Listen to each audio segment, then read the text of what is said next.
that it might grow to be a mighty source of strength and wisdom and guidance. Lead us, O God, for we would follow. Amen.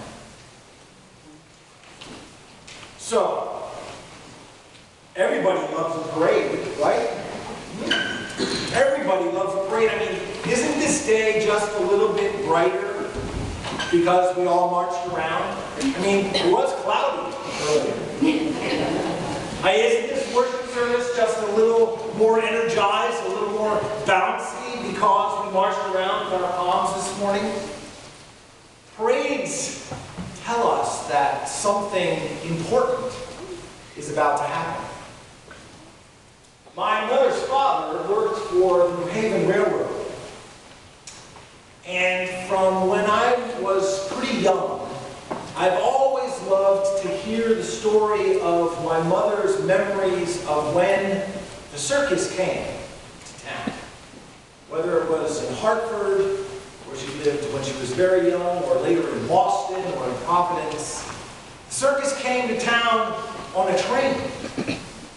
And one of the things that happened, to let everybody know that the circus was in town, was there was always a parade from the train to the circus. Elephants in the parade. Yeah, some clowns. Yeah, some other circus personnel, but the elephants are what my mother remembers. And the way they helped to put up the tents. This was back in the days before there were stadiums and arenas and things to have circuses. The elephants would help to put up the tents, and you knew that the circus was really here when the parade happened. Think about the other parades that tell us that herald important things, right? It is a tradition, right, that we watch the red carpet procession before the Oscars take place. The stream of limousines that come up and deposit glittering and glamorous and larger-than-life celebrities who then pause to have their picture taken and to show everyone that they have arrived before the ceremony, the award ceremony, even begins. Or perhaps you think of an inaugural parade, one of those parades that goes from the Capitol, where the oath of office is taken, through Washington, D.C., heralding the arrival of a new administration. Psalm 118, which Jessica read for us, is probably a liturgy, a thanksgiving liturgy for the return of a victorious king to Jerusalem. We didn't read anywhere near the whole psalm. It's pretty involved and kind of long and complicated. But the whole purpose for it is to provide some sort of a liturgy, a ceremony, a religious ceremony to celebrate the return of the victorious king. And that's because, at least in part, because Jerusalem is an important place. It's the holy city. It's the site of the temple. It's the center of religious observance and devotion.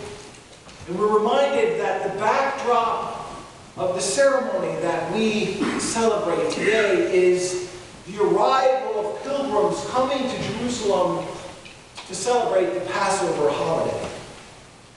Now, I'm just guessing that it might be a little bit difficult for us to grasp the level of importance. After all, most of that temple no longer exists. And we're talking about a religious holiday that is not really of our tradition. So let me just ask you, who's heard of Easter Island? A lot of people. Yeah, Easter Island. It's that island that has those great big stone faces on it. So, who knows where Easter Island is? A few people. It turns out that Easter Island is one of the most remote places on Earth. Easter Island is 2,300 miles west of Chile. And its nearest neighbor, with which is 1,300 miles farther west. So, 2,300 miles turns out to be about the distance from Chicago to San Francisco. So if you could get yourself to Chicago by tomorrow morning and start out at 9 o'clock driving 70 miles an hour, that would be tricky in Chicago at 9 o'clock. And you drove 10 hours a day, you would be in San Francisco by sometime Wednesday evening. So if you had the right kind of car, like James Bond, that's what it would take to drive to Easter Island from Chile. It's very remote. Now, the importance of Easter Island is that you may not know, it's called the navel of the world. Go ahead, no one's looking, gaze at your navel.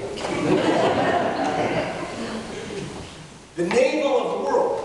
It's called that partly because there's a legend that a woman gave birth as soon as she arrived in the first canoe ever to set land on Easter Island.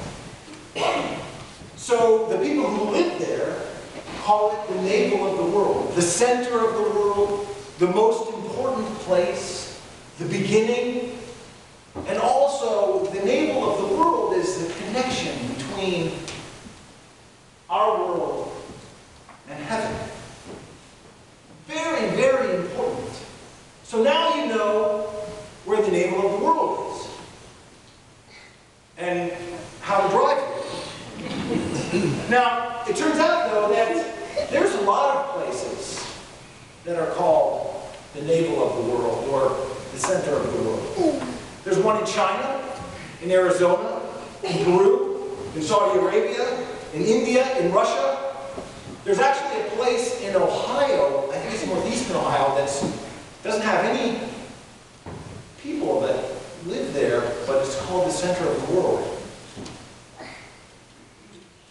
The center of the world, the beginning, the connection between earth and heaven. That's the importance of Jerusalem. So the words that we read from Psalm 118 talk about the return of the victorious king to this most important place. And we begin by thanking God. By thanking God for his love, which is steadfast, unceasing, unhesitating. God's steadfast love endures forever. And then we enter into this holy place, this central, most important place. The story tells us, though, that Jesus makes an interesting choice. In instructing his disciples, he tells them not to go and find a fine, impressive, frightening war horse to ride into the city like any self-respecting king would ride, but rather to find a colt, a donkey to ride. There's a different message that's being proclaimed. The psalmist says that the stone that the builders rejected has become the chief cornerstone. Now, the cornerstone is very important. It marks the beginning of the layout of the foundation. The cornerstone has to be strong, and it has to be in the right place. So just how is it that we begin with a rejected stone as the cornerstone? The psalmist tells us it's the Lord's doing. It's marvelous in our eyes. God is doing something completely different. So Jesus rides into the holy city on a colt. And the people gather their branches and lay them down, and they lay their garments down, and they lay garments over the colt so that Jesus can ride. And it's every bit like an inaugural parade, like an arrival for the Oscars. It's just a little different, though. It's a different kind of King. The focus is on God's work and what God intends. A love that never ends, that never holds back, that never hesitates.